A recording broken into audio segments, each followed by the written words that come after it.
ہمارا مذہب کہتا ہے ایک بے گناہ کا قتل، اسلام کہتا ہے، خدا کہتا ہے ایک بے گناہ کا قتل پوری انسانیت کا قتل ہے، اور ایک انسانی جان کو بچانا پوری انسانیت کو بچانا ہے۔ اتنا افضل اللہ نے مقام طے کیا کہ اگر آپ کوئی انسانی جان بچاتے ہیں، اور اللہ نے یہ نہیں کہا کہ ایک مسلمان کو بچانا پوری انسانیت کو بچانا ہے، اللہ کہتا ہے ایک انسان کو بچانا پوری انسانیت کو بچانا ہے۔ اور اللہ یہ نہیں کہتا کہ ایک بے گناہ مسلمان کو قتل کرنا تمام انسانیت کا قتل ہے، اللہ کہتا ہے ایک انسان کو، یعنی کہ اللہ جب کسی کے قتل کی بات کرتا ہے تب بھی اللہ کوئی مذہبی تفریق نہیں کر رہا کہ وہ مسلمان ہوگا تو انسانیت کا قتل ہوگا، اگر غیر مسلم ہوگا تو کوئی اتنا فرق نہیں پڑتا۔ یا اللہ جان بچانے پر بھی نہیں کہتا کہ اگر مسلمان کی جان بچاؤ گے تو تم نے انسانیت کی خدمت کی، اور اگر غیر مسلم کی بچائی تو کوئی اتنا تیر نہیں مارا۔ اللہ کوئی ایسی تفریق نہیں کرتا، اللہ کہتا ہے کسی کی بھی جان بچاؤ۔ ہمارے نبی حضرت محمد صلی اللہ علیہ وسلم، آپ کو پتا ہے ان کا لقب رحمت للعالمین ہے۔ میں بار بار یہ بات ریپیٹ کرتا ہوں کہ آپ صرف مسلمانوں کے لیے رحمت بن کے دنیا میں نہیں آئے تھے، آپ کل کائنات کے لیے رحمت بن کر آئے۔ ہر چرند پرند، ہر مذہب کے ماننے والے، ہر جاندار، درخت، انسان، جانور، ہر دنیا میں موجود ہر چیز کے لیے حضور صلی اللہ علیہ وسلم رحمت بن کر آئے۔ اسی لیے ان کو رحمت العالمین کا خطاب ملا، لقب ملا۔ اگر وہ صرف مسلمانوں کے لیے باعث رحمت ہوتے تو ان کو رحمت للمسلمین کہا جاتا، آپ صلی اللہ علیہ وسلم کو رحمت للعالمین کہا جاتا ہے۔ تو وہ بھی یہی تعلیمات دیتے، ہم یہاں پر لوگوں کو قتل کرنے لگے ہوئے۔ اب گزشتہ دنوں، گزشتہ نہیں بلکہ کل شام کو، ابھی پچھلے کئی عرصے سے چل رہا ہے کہ جگہ جگہ پہ پاکستان میں، کبھی پنجاب میں، کبھی سیالکوٹ، کبھی کہیں جو احمدی کمیونٹی ہے ان کی عبادت گاہوں کو نشانہ بنایا جاتا ہے۔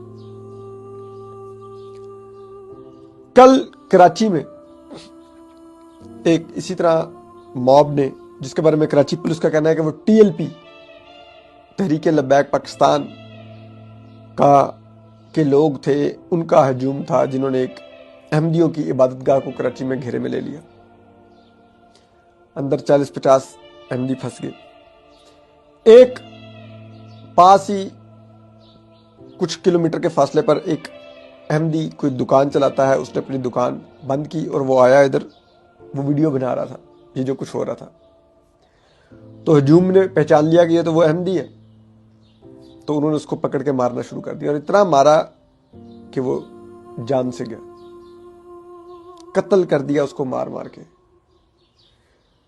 نہ تو وہ وہاں پہ کھڑا کوئی توہین مذہب کر رہا تھا، توہین رسالت کر رہا تھا، نہ ہجوم کے اوپر کوئی حملہ آور ہو رہا تھا، نہ کوئی گالی دے رہا تھا، نہ کچھ کر رہا تھا، صرف ویڈیو بنا رہا تھا کہ یہ کیا ہو رہا ہے۔ کیا اب ہماری انسانی اقدار اس جگہ پر آ گئی ہیں کہ ہمیں جس سے اختلاف ہو، جس کو ہم بالفرض مانتے ہوں کہ یہ غیر مسلم یا کافر یا کچھ بھی ہے، ہم اس کی جان لے لیں گے؟ یہ ہے ہماری، یہ ہم دنیا کو اپنا چہرہ دکھا رہے ہیں۔ میں آپ کو آج کچھ باتیں کرتا ہوں۔ دیکھیں، جب ہمارے آئین نے 1973 میں احمدیوں کو دائرہ اسلام سے خارج کر دیا تو میرے خیال میں اس کے بعد چیپٹر کلوز ہو جانا چاہیے تھا۔ وہ جو بھی کر رہے ہیں، روز محشر خدا کو حساب دینا ہوگا، میں نے بھی، آپ نے بھی، اور ان احمدیوں نے بھی، اور ہر انسان نے دینا ہوگا، چاہے اس کا تعلق کسی بھی مذہب سے ہے۔ کیا یہ جو ہجوم ہے یا ان ہجوموں کے پیچھے جو مولوی ہیں، ان کو لگتا ہے کہ یہ لوگ اتنے چالاک ہیں یہ احمدی کہ یہ اوپر خدا کو جا کے روز محشر نعوذ باللہ دھوکہ دے لیں گے۔ ہم میں سے کوئی بھی خدا کو کم از کم دھوکہ نہیں دے سکتا۔ خدا کو ہمارے ہر عمل کا اور ہماری ہر چیز کا پتہ ہے۔ ہم روز محشر اللہ کے دربار میں جب پیش ہوں گے، ہمارے اعمال جو فرشتوں نے دیکھ رکھے ہیں، جو خدا کو معلوم ہیں، وہ وہاں پر ہوں گے۔ خدا اس کی بنیاد پر ہمارا طے کر دے گا کہ ہم نے دوزخ میں جانا ہے، جنت میں جانا ہے۔ اگر دنیا میں ہی سب کا سب کچھ طے ہونا تھا تو خدا اوپر دوزخ نہ بناتا۔ وہ کہتا برے کو دنیا میں ہی سزا مل جائے گی اور اوپر جو آئے گا اس کو میں جنت بھیج دوں گا۔